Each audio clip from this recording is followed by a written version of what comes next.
That jump sucked.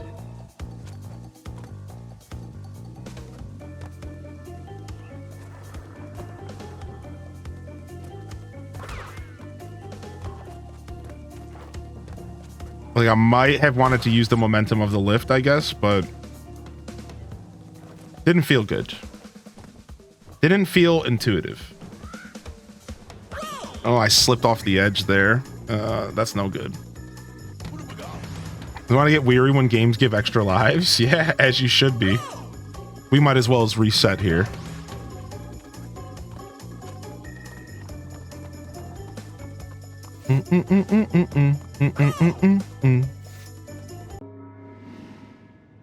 Those enemies are me reaching into the back of the fridge. Shut up, dude. What's up, Seraphin? Welcome back. Sunset Alpaca, welcome in.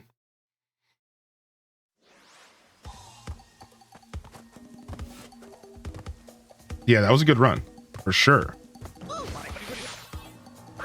Yeah, that was a good run for sure. That jump was just... You can't... I think the worst feeling in a platformer is dying to an area and not knowing, like, not having any information on how to progress. Because what you want is you want info. Dying is fine as long as you gain info. That's the secret to a patient gamer, is valuing information and platforming and understanding that every little bit of progress you make is information on what to do next.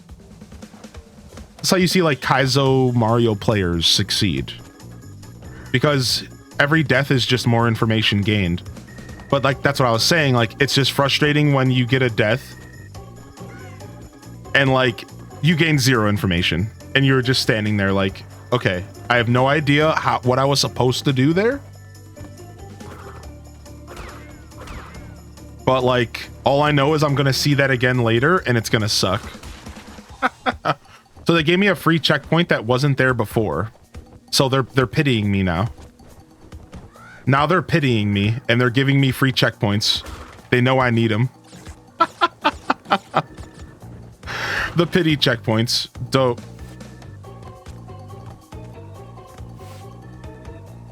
Sick. I'll take what I can get.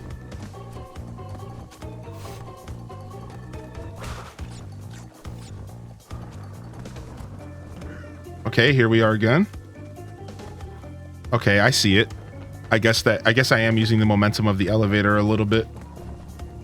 I was jumping a hair too early or a hair too late, which I think is okay. Oh my god. I think I was jumping a hair too early or late there. Looks like I was jumping too early before.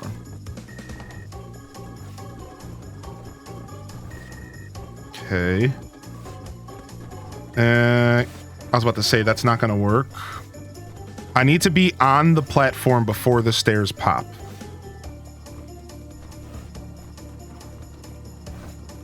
That's almost impossible. So I need to be mid-jump. There it is.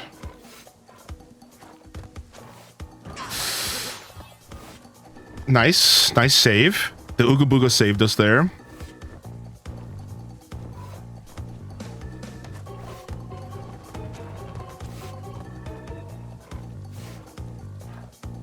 I'm usually really good at these fast jumps. I'm a good flow guy. I don't know what happened on that last jump. I don't know if the rain has anything to do with physics, but the rain physics feel like things are slippier, but I don't know if that's actually true. It could just be in my head.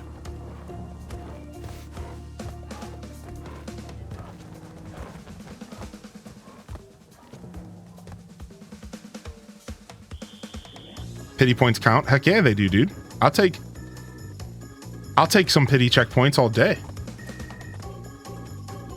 No, I do think it's kind of an annoying mechanic when games do that without giving you the option to say no.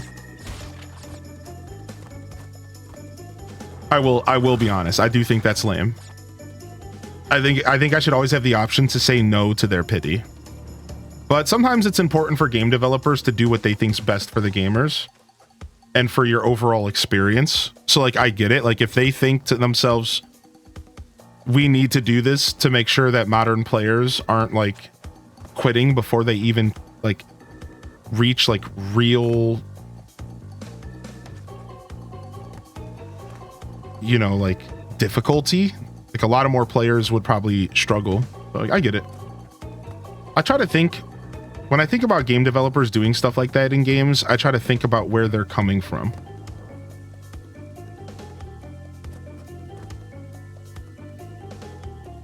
And there are a lot of gamers that will bash their head against something almost unnecessarily. But I just like a good challenge.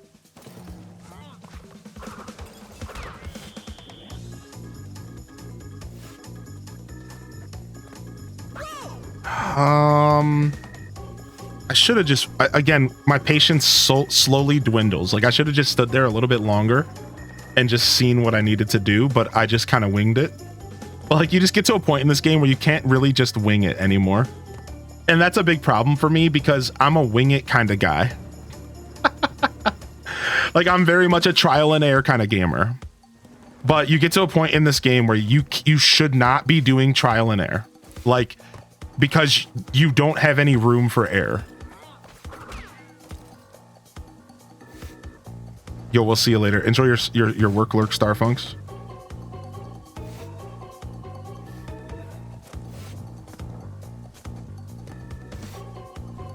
Okay.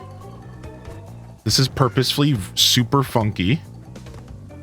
These platforms and the way that they move are super funky.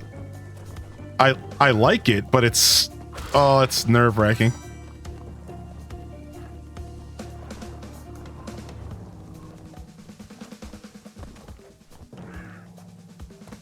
Barely got that. It was almost a little bit of lag there. Weird FPS drops in game.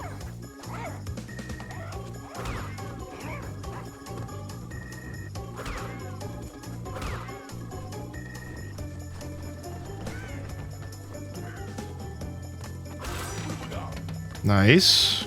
We somehow always miss one cortex. Oh, at least we got that checkpoint right there. No, we didn't. I thought there was a checkpoint, but it was an Ooga Booga. Dude, all it takes is one little misjump. Welcome to platform gaming, dude. One little like, oh, I'm just gonna press the B button a little bit lighter than I should. Oh. Back to the pit. The original Dark Souls run back was right here. PlayStation 1 Crash Bandicoot. The inspiration for Dark Souls runbacks.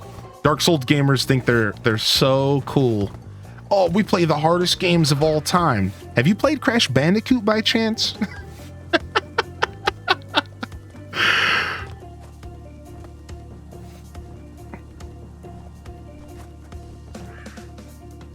Oh, you've never experienced a Dark Souls runback. Actually, I have. I've played Crash Bandicoot. Like, actually, I have. Would you say no to these checkpoints if you had the option? I would. I would actually. If the game let me say no to the petty checkpoints, I'd actually probably say no to it. And the reason I would is because the reason I'm playing the game is for a challenge. And I don't really like when a game says that, okay, we need to dumb the challenge down for you. I'm a more diligent gamer than that.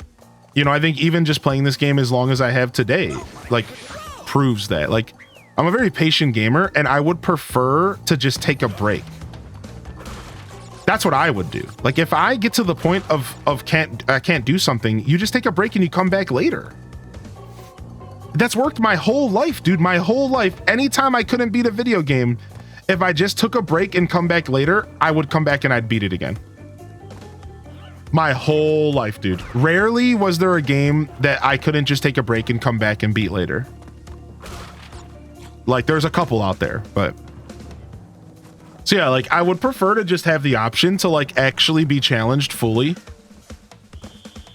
And make the decision myself to just take the break. You know?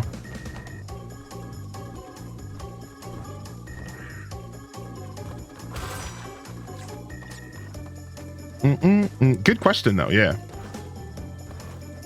Now, as a streamer, I've started changing my mind towards stuff like this. Would I have ignored the checkpoints as a streamer? Maybe not. Because like I've started valuing keeping the flow of the game going more than just challenges on stream. The longer I stream, the more I realize like it's way more fun for the viewers if I progress through the game versus just sitting there and bashing my head against one challenge for hours. There are plenty of streamers out there if you like that kind of content, but that's not for me. So like the truth is like if I was gaming in my free time, I would sit here and play for 3 days if it took me to beat one level. But like the more I stream, the more I realize like I don't really enjoy challenge content as a streamer. Like it's just not as fun and it feels like it falls stagnant really fast. And the only people enjoying watching me deal with it are people who enjoy watching others in pain. And at that point, like, why am I appealing to them? Like, I don't want to make content for people that want to watch me in pain. Like, it's fun to get a laugh out of it here and there, but like, at what point does it stop being like, oh, it's just a laugh, and like it starts being like weird, right? So I don't know. I think maybe as a streamer, I probably would take these checkpoints if they offered me the option. And the only counterpoint to that is there is something super special about watching a creator overcome a challenge. And I think that's why I tried doing that kind of content as a creator. Because I realized like I was like, oh yeah, it would be super sick. Like it would be like super sick to like overcome like hard challenges on stream. And then we could all celebrate me overcoming this achievement. But like it ended up like not really feeling as good. Instead, you end up spending, let's say, an hour doing the same thing over and over again. And then like the room kind of gets a little quiet and like everyone gets a little bit tense and we're all just kind of staring at the screen like, oh my God, is he gonna do it? Then it gets a little boring because you're watching the same thing over and over again for like 20, 30 minutes, an hour. So then it gets boring on top of it and it gets like weirder and weirder. And like, I don't know, man, like I commend streamers who can do that because like, it's not that fun, dude.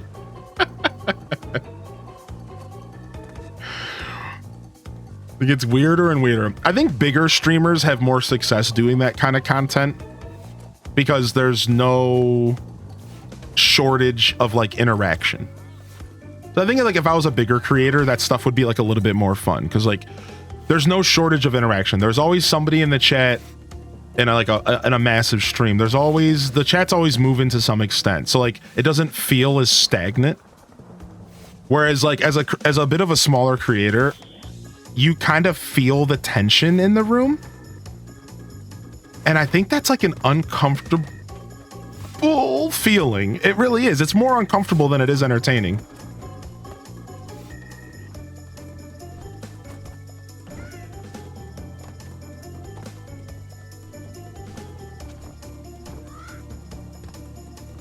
This guy.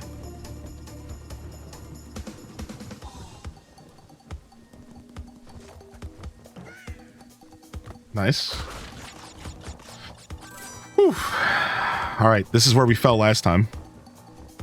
And I did it while yapping, yeah, which is not as easy as it looks.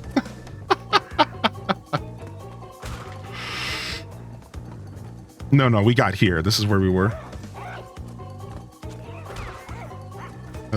Get away from me, old man.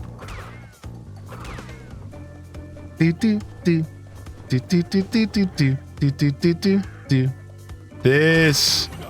Oh, wow. We actually got the cortexes this time, or whatever this old man is. This is my first one of these in the whole playthrough.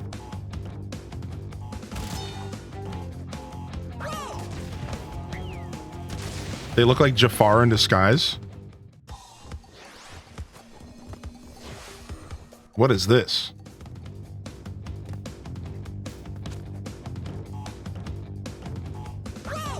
Okay, like I understand what I'm doing there, but like this is just way different than the other bonus levels. Like this is like challenge level.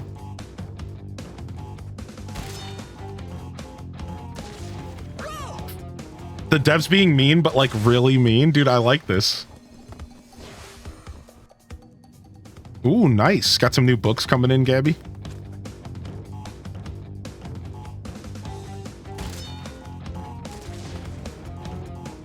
Dude, what? I guess you don't bounce off the TNT once they're lit. I guess that I didn't realize that. I didn't realize that they just became regular platforms.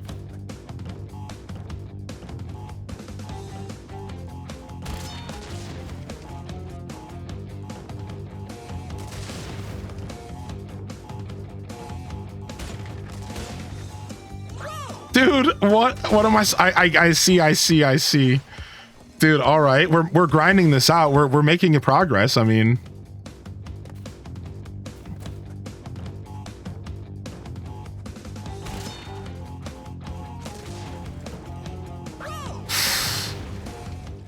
this one has a lot more space between it than the first one, it feels. I don't even know if that's true. Yeah, it feels like there's a little bit more space between it. Maybe not. Okay. Yeah, there's not. Okay. Ah! Dude! You have to be kind of fast. I see. I need to be a little bit faster.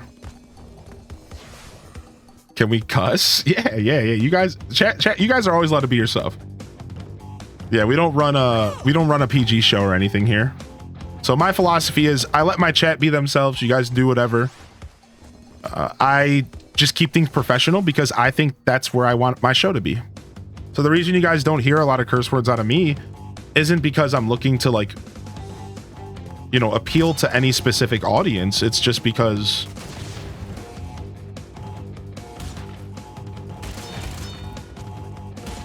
I didn't hold the B button. I had it. Yeah, it's just because I prefer to have like a certain atmosphere and I like to be welcoming to a certain amount of people. And I also am just a word nerd. And I find that there are a lot more cool words to use than just dropping F-bombs all day. That's really honestly like what it comes down to. I'm just a nerdy word guy who just likes to use words. And over my years of streaming, I've started just using frick and stuff a lot anyways. So like, it's not even like it matters nowadays. Like I might as well as be cussing.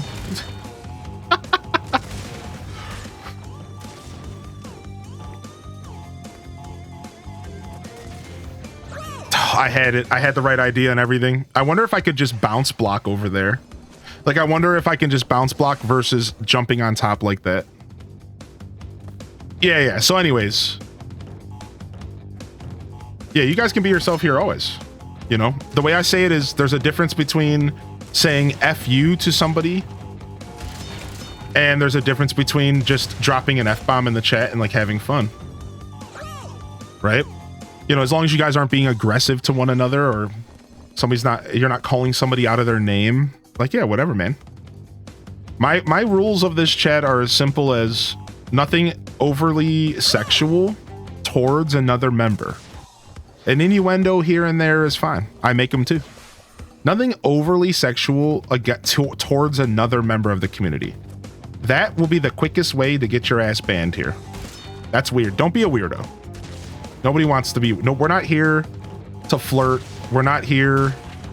Like, that's weird. Don't be weird.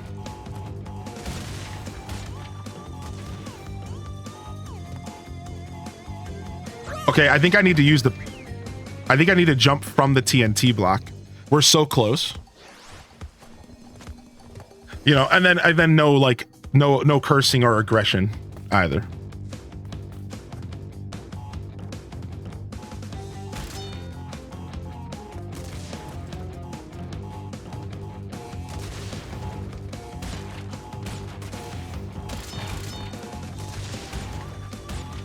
Am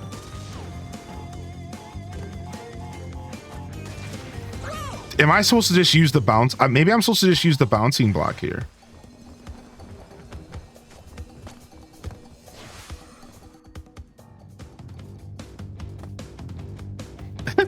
Dazza said, what? I'm not allowed to flirt? Dazza leave. Get out of here, dude, all right?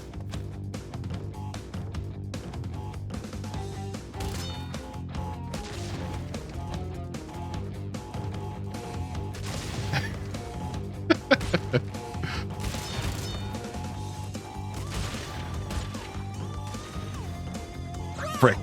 The problem is that there's no way to gauge welcome and unwelcome flirting through a text chat. There's no body language. That's why you just can't do any of it. You know, sometimes it slips through the cracks, but like you're just better off being safe. We're all friends here. We're just friends, dude. We're just hanging out. It's the wholesome vibes we're here for anyways. Keep the Shrekiness to a minimum. Yeah. But yeah, that's pretty much it. That's pretty much my philosophies. And like I said, I like to run a clean ship anyways, because that's just my idea of what professionalism is. Professionalism for me, it does mean like it is like a little bit of a cleaner thing in my mind.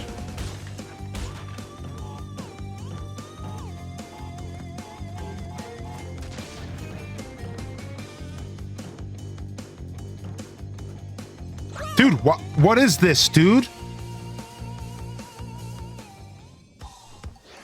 This is, I can't get that last jump. I don't know what to do. Oh, I think I'm using the bouncy block and I just needed momentum, right?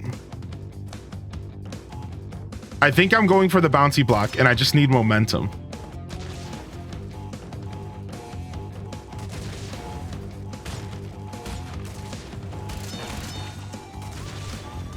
Frick, I didn't move fast enough.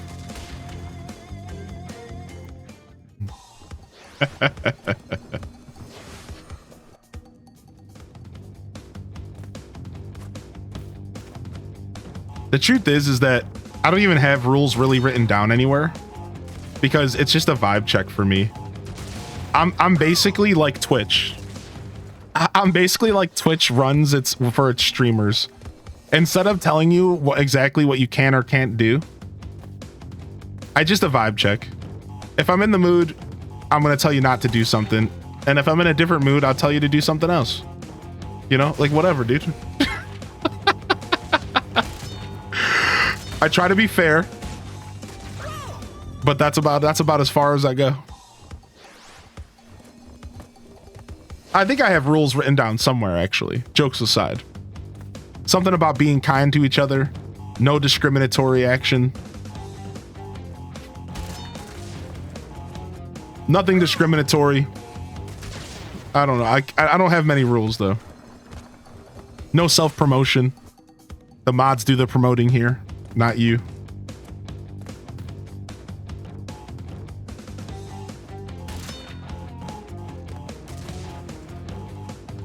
Frick. We're losing it. No Shaq, but lots of Puss in Boots love. I saw the Puss in Boots movies, and they weren't that bad. No backseat gaming? No, I generally don't mind backseat gaming too much. I've accepted that as like a part of the Twitch life. I will, as I said, we were talking about it last night, like, I'll let you guys know when I don't want backseat gaming. I've learned as a streamer to just handle that stuff without making it a rule. Like, I just handle that stuff on my own by just not reading chat and being more comfortable missing messages in chat when I'm trying to solve puzzles and stuff. Like, it's a strange sacrifice, I get it, like, not reading chat, like, but like, I've learned, like, that's just what you do. You just don't read chat when you don't want to be backseated.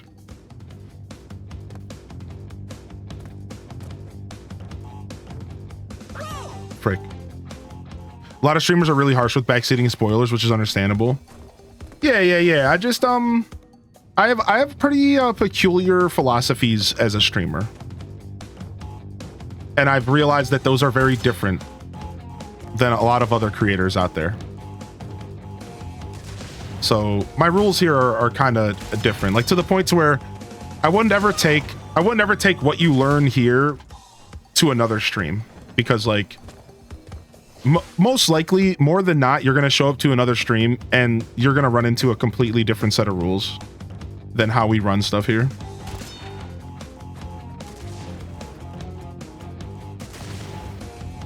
And it's like, to elaborate a little bit, for me, it comes down to, frick, I got locked up there for a second because I was worried about the TNT that ended up breaking anyways. Yeah, it comes down to like, I don't know. It all started with Skyward Sword back in the day. Skyward Sword was the first game I've ever played on the channel that was like blind, like no spoilers.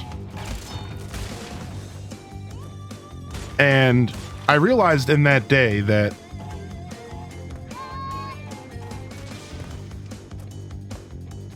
dang, we missed a block over there. I mean, I guess we're not going for full blocks anyways. But I realized during that game that frick.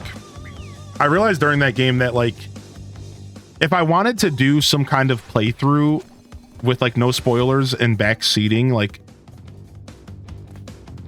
for the most part, like at that point, I would rather just go make a YouTube video. And like that's like the way I say it, but like I say that in like almost a metaphoric way. Like if you're on Twitch and you're gonna lock your chat down from people engaging with you, at that point, aren't you kind of missing the point of a live chat experience? Like kind of. But again, I'm not saying that streamers are doing it wrong. Like, yeah, I get it. Like those streamers' priority is providing a super cool experience for you where you get to see your favorite streamer interact with a game and have the most pure experience.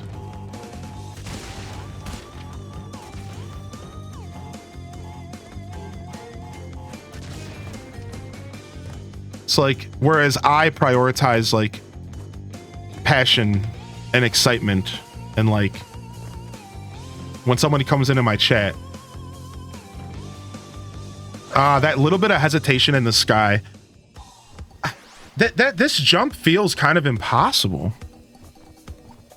Like, I know it's not, but it feels so impossible, dude. Pretty much all channels rules, don't be a jerk. Yeah, exactly.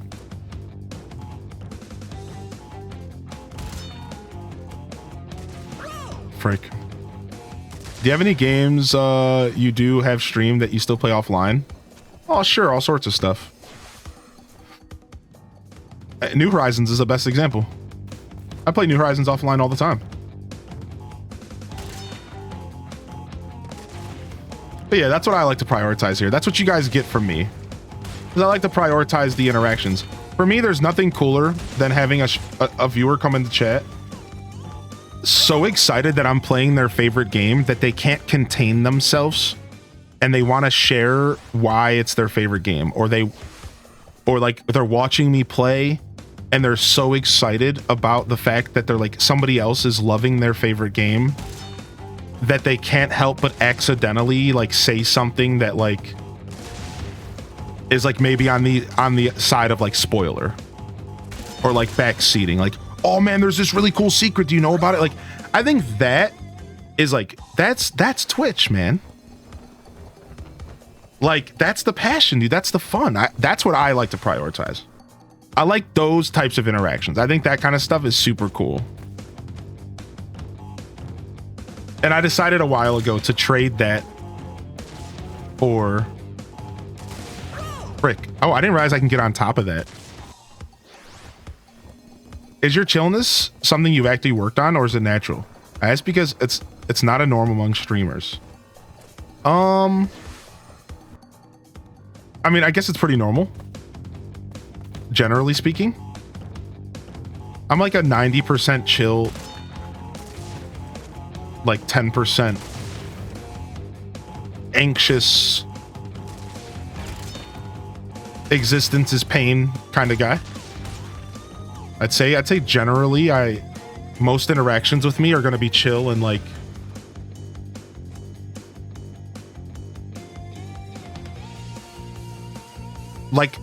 my stream is a pretty good representation of who I am as a person. For sure. And like I said, like maybe like 10% like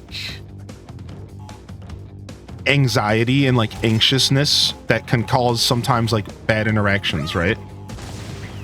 I'm out. Yeah. You know what I mean? Like, yeah, like 10%, like sure. And that's something we all deal with, where you're just having a bad day or you're super anxious about something or you get super irritated and you can't get out of that like I'm frustrated mindset. It's like I have all those normal moments, but I think I'm generally a pretty relaxed person. And you want to know, this is actually a skill that I've learned over the years. It's because I was blessed with what I call the I have to be specific about this, the fuck it factor. I was blessed with that for a long time, to like a fault, to where past me didn't care so much that now I'm dealing with past me's ish because he just cared so little.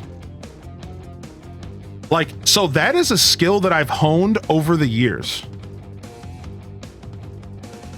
is like the ability to kind of just let stuff happen and just like be in the moment about stuff.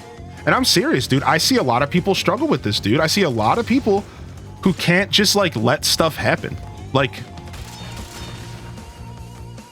who just like struggle with just like letting stuff happen in life. Like, dude, I've been all over the place. I've been homeless. I've been in a situation where I was eating 1 day a week besides for like occasional scraps. I've told you guys about my minimalist lifestyle where I lived with like literally nothing in my home except for like a computer and like a space heater. And like all these little weird ways of like living and being silly and everything, like all that stuff taught me plenty. That like, fuck, that life just figures itself out most of the time. But see, like a lot of people can't wrap their head around that, which is totally cool. Yeah, like life just figures itself out sometimes, dude. And you know, I don't find myself stressing about much ever. And then it only bites me in my butt every once in a while when like all of a sudden, like you have like a deadline, for example. And then like you're sitting there like 12 hours before this deadline and you're just like, oh, now I have to actually do this thing. Like, you know what I mean? Like that vibe. Like sometimes not caring about stuff can catch up to you. And then like you're stuck having to tell somebody you apologize because you like dropped the ball, right? Now I found a pretty good balance over the years. I care a lot more about stuff than I used to. But like, man, I think most of like from the age of like 15 to 25, I really just kind of did whatever I wanted and just like let life figure itself out. Like, and I can't really say it any other way. I can't word it any other way to make it more sensible. Like that's just what I did. You know, like, I've been complimented on this before. I'll never forget. I've had somebody in my life sit down and be like, dude, how do you get stuff done, but you never actually do anything? They were like, you were one of the most resourceful people. They're like, they were convinced I was going to fail this test because I didn't drive at the time. I didn't have a car. There was no way for me to get literally 4 hours from my home to a location to do this testing for a management position. And I showed up like the next week as a manager and they were like, wait, how did you do all this? Just the other day, you had no ride. You had no idea what you were doing. And I'm like, I don't know. I just figured it out. Like life just kind of figures it out. I met this really cool dude and he was a cabbie and he was like, yo, I'll take you to where you're going. And I was like, sick, thanks. And then he drove me 4 hours for like $150 and Next thing I knew, I was a manager. Meanwhile, I think your average person would have been stressing that whole time. Like, what do I do? How do I get there? I'm stressed out. This is not going to work. And I'm just like chilling. I'm just like, oh, okay, you know, whatever. It'll happen.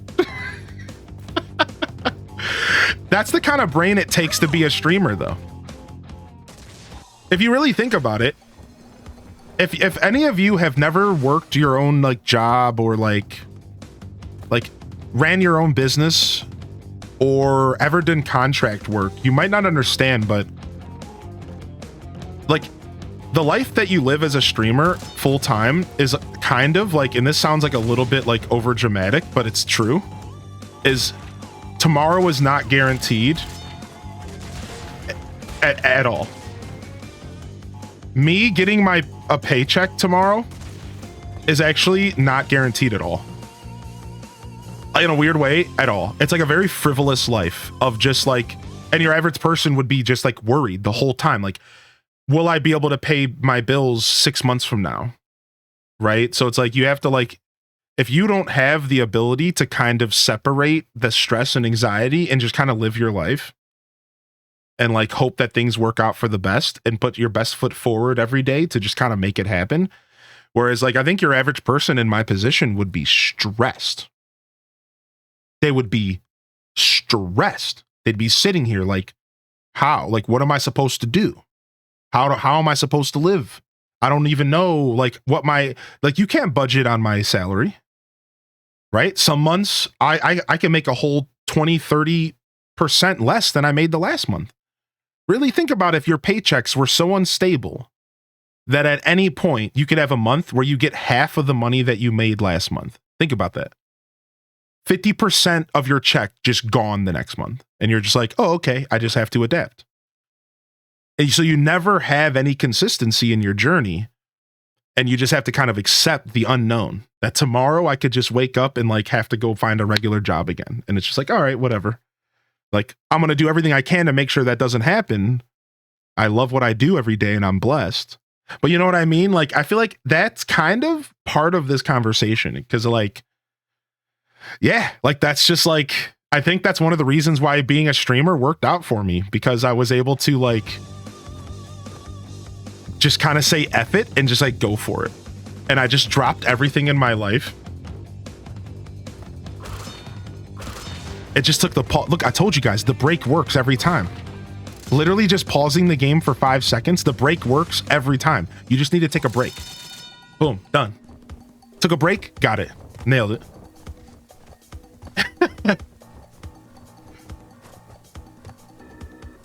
But yeah. Again, I'm just talking about it because it was a great question. You know, I don't have any answers. You know, I'm not some kind of superhuman. To answer your question again, you know, just to kind of wrap up my thoughts on it. Yeah, I think really when you say like, are you chill? You know, I think when you say like, how have you, you know, something you worked on, I think some of it also comes with tenure, dude. I've been doing this for 5 years and I'm really comfortable in front of the camera. And I've always been comfortable in front of the camera because I was a class clown.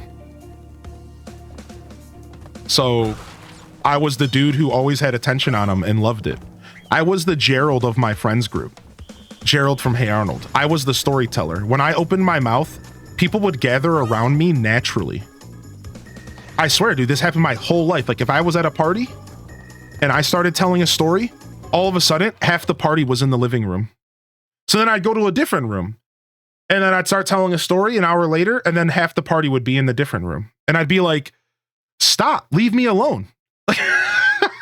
But I just kind of have this presence and this energy. And like, it's been that way my whole life. So like, I've kind of always been in tune with like being in front of people, talking to people. Like this is something I'm super comfortable with, man. Like, yeah, you're kind of just catching the vibes of a guy who's like genuinely very comfortable with the idea of being in front of people. Like it doesn't bother me at all. And then every once in a while I can just get pulled out of my element. And I'll tell you the thing that gets me the most, and this is almost like telling secrets, is if I get confused, it can throw my chill off. That's like a funny one, but like that's something I've learned over the years is like confusion while streaming leads to me being like way off. Like if I get confused, like let's say I read a message and I don't understand it, or I have a moment of like legit confusion, not like from a game. The game could cause it too, but like I'm talking like that legitimate moment of confusion that sometimes can happen to you as a human.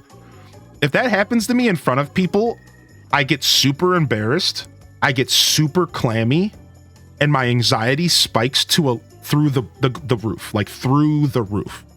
And in that very moment, I will be a mess. So there's like, the chill's not always there. Confusion is definitely a big weakness of mine when it comes to chill. It's like, whoa. Like, I don't like that feeling of being like confused in a situation. A similar feeling to that is like, a similar emotion is feeling like getting gotcha'd.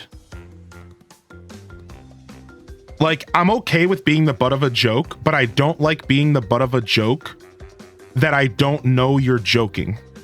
This is why I'm not a big fan of sarcasm. Because every once in a while, sarcasm can slip through the cracks for me, and I won't realize that somebody's literally like making fun of me. And when it hits me, it pisses me off. Because it's like, wait a second, you know what I mean? Like that moment of, wait a second, I really, really don't like that. I don't like when people are trying to pull ruse on me. Oh yeah, let's get them to say this thing. Like, no, I don't like that. I don't like any kind of like games like that. I take things for face value, and I always have been that way. I like to take things for face value. I prefer not have to have to think about like if the person is being sarcastic or not, especially if they're not obvious, like through a text chat in Twitch chat. You know what I mean? I don't like that game of like, is this person joking? Are they being serious? That's why, like, you guys have heard me say a lot here that I would prefer you to use like a kappa if you're joking at the end of your message.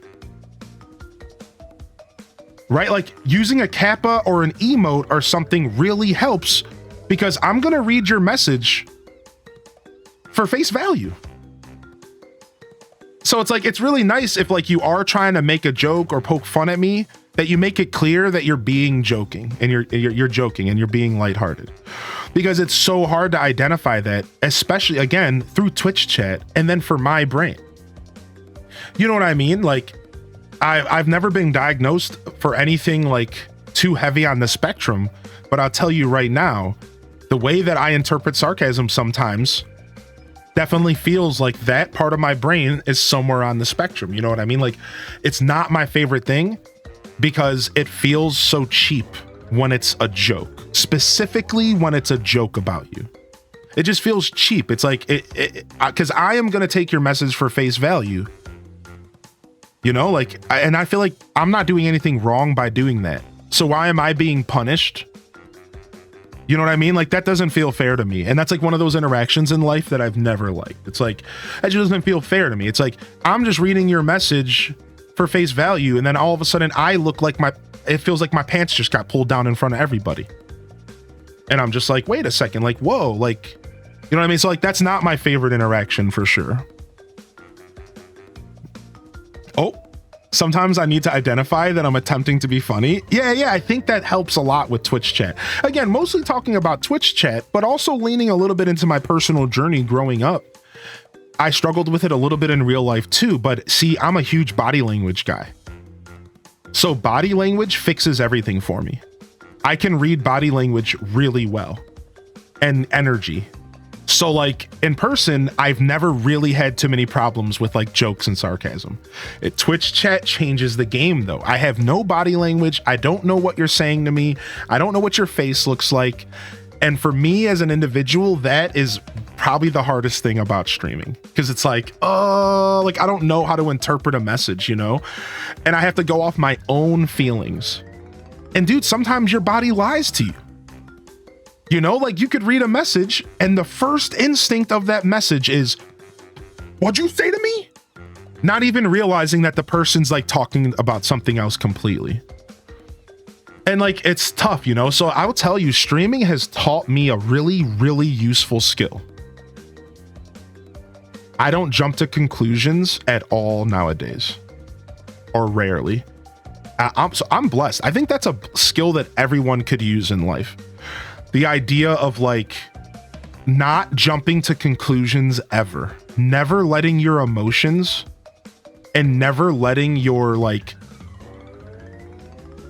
your first reaction to something that somebody says to you be your actual reaction. Like if you filter your first defense, if you filter your first reaction, you're always going to be better off. Just filter the first one and question it and say, wait a second, what are they saying? Or wait a second, I could interpret this positively. So it's like, I've learned, like after streaming over 5 years, dude, that's a skill that I've honed really well. And I'm pretty proud of that. Like, I don't jump to conclusions like I used to. I still get got every once in a while. Y'all will see me like read a message and interpret it in a weird way.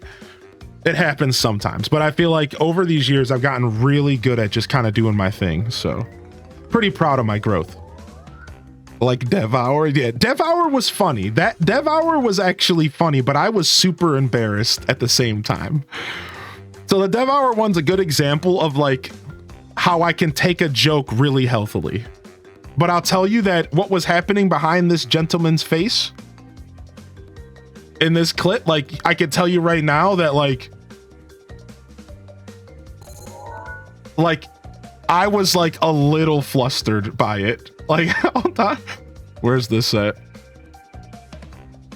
Oh my gosh. Yeah, like in this moment, like right around like here, I'm definitely having some like inner turmoil of like, what the fuck? These nuts? Oh my. But like, it was good, dude. It was so funny. Like, I don't know. Like, I think that's a good example of like a tasteful joke. Like a tasteful moment of like a ruse. Like, I'm gonna get you to interact with like a D's nuts joke. I think that's actually not that bad. I think that's a good example of like something funny. I don't know. I heard somebody tried to get artifice with that joke the other day, and they instantly didn't get caught by it. Is that true? That was you? Yeah, I heard that somebody tried to get you artifice and it didn't work. You son of a gun. You son of a gun, dude. If you want to fluster Julian, just say Tears of the Kingdom was a DLC to Breath of the Wild lol. Listen, dude, I wasn't flustered that day. I was disappointed by your lack of dedication and loyalty to the Zelda franchise and Nintendo as a whole. Disappointment.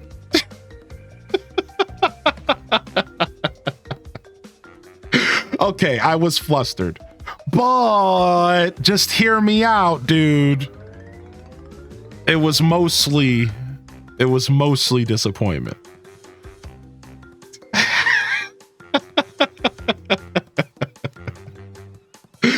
Okay, I got a little flustered, all right? Listen, man, sometimes it's hard not to get defensive with the things you love in life, dude. You know? That's just what it is. Somebody comes in the chat telling me that that Papa Nintendo isn't the best dad ever. And that Papa Nintendo's Zelda franchise isn't the best thing. And that they can make mistakes. And that you have a different opinion that I have. Nah, that's not how we do this here. This is the internet.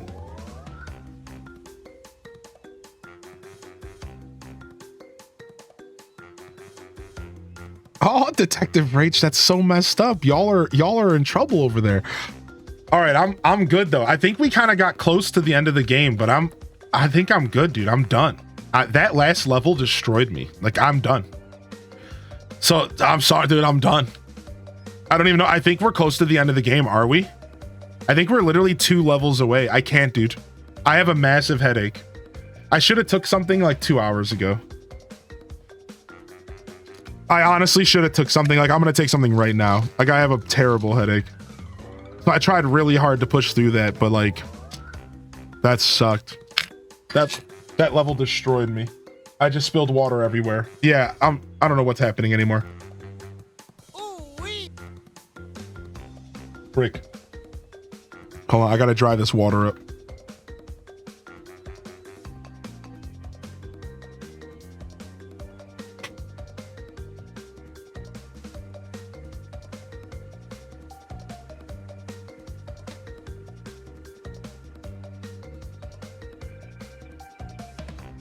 Good thing I always keep some paper towels by the desk for this exact scenario.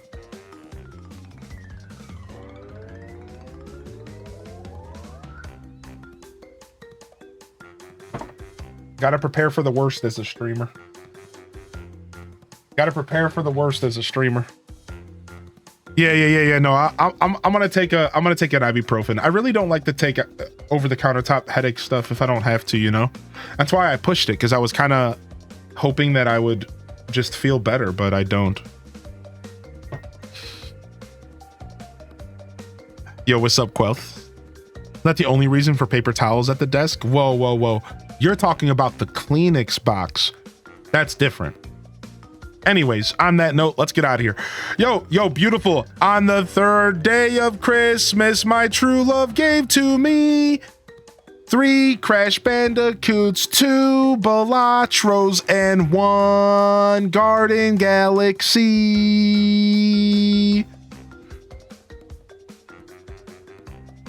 Nice. I seriously think we almost beat the game, but I'm gonna call this one out. I'm gonna call this one we got defeated. I'm gonna say we got defeated, dude. It says we're only 50% through the game. Wait, never mind. I don't know, man. How much more of this game is left? I really don't know. I think we were close to the end, because the 50% is probably collectathon. Yeah. Probably collectathon, right? Let me see. Hold on. Crash Bandicoot guide.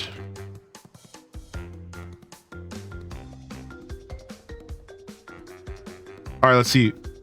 Bosses. How close were we? Dude, IGN, why is your website trash? Papu, Ripperoo, Koala Kong, Pinstripe Potaroo, Dr. Nitrous Brio. So there was another boss, Dr. Nitrous Brio, then Dr. Neocortex. So there might have been another zone. I don't know. It seems like there might have been another zone after this one. So maybe I don't feel so bad wrapping up. Let me see. No, there's not. There's literally just a boss. It looks like it's just a boss and then a level and then another boss. I can't tell. IGN sucks. We were pretty close. We might come back and wrap this game up one day just for the sake, for the content, you know, just to be able to say we conquered another game on stream. For now, we can add it to the game list, and we're gonna say we got defeated today. I kind of planned this game to beat it in one sitting, but we'll go ahead and we'll say we got defeated here. Here it is, Crash Bandicoot 1 Insane Trilogy. We'll just say Crash Bandicoot.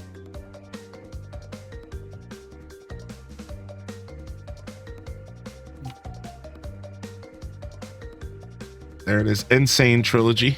All right, dope. Crash Bandicoot soon.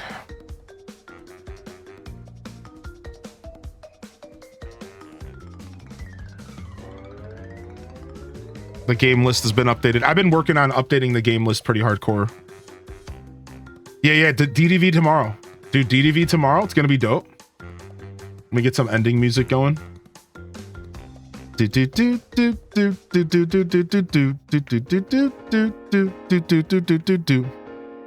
Wish I came in earlier. I was couching some Pokemon Violet. Yeah, no problem, dude. Yeah, we'll be back. We'll be back tomorrow. I'm stuck on the bridge level. Dude, the bridge level sucked, man. Good luck. We'll be back tomorrow. We got DDV tomorrow. It'll be a nice lighter stream. It'll be just Disney Dreamlight all day, just to kind of make it a full experience for the update. Then we'll be back on Saturday with game number 4. No, sorry, Thursday with game number 4. I think y'all will like game number 4. I think y'all will like game number 4. I'm pretty excited to see what y'all think. It's the hardest level in the whole game. There's actually an extra level in the remake. Oh. Bridge level is easy if you run across the rope railing. All right. I'm out of here, y'all. Thank you so much. Thank you so much for coming through today. And thank you for supporting my stream. And another successful day of 12 games of Christmas, as well as more Pocket Camp. Pocket Camp has been a delight, dude. I got 2 packs to open up. I got two packs to open up. So I'm gonna go do that here as soon as the stream ends, see if I get lucky. I'll let y'all know in the Discord what the results are. If you don't hear from me, then it's trash. That's how you know. All right, let me go find us a raid recipient to go drop some love off to today. We're gonna go and we're gonna visit. Let's see here. Bum bum bum bum bum bum bum bum. All right, let's go and visit.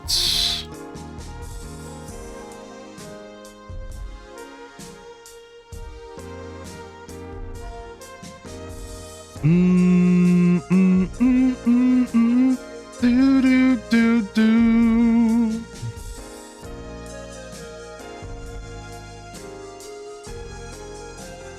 Let's go visit Miss Jojo B, who's playing Bear and Breakfast. Let's go get Miss Jojo B, who's playing Bear and Breakfast.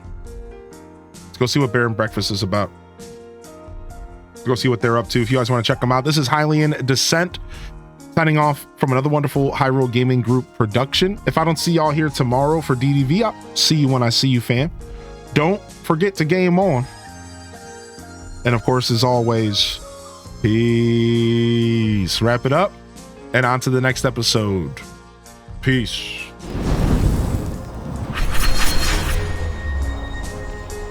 All right.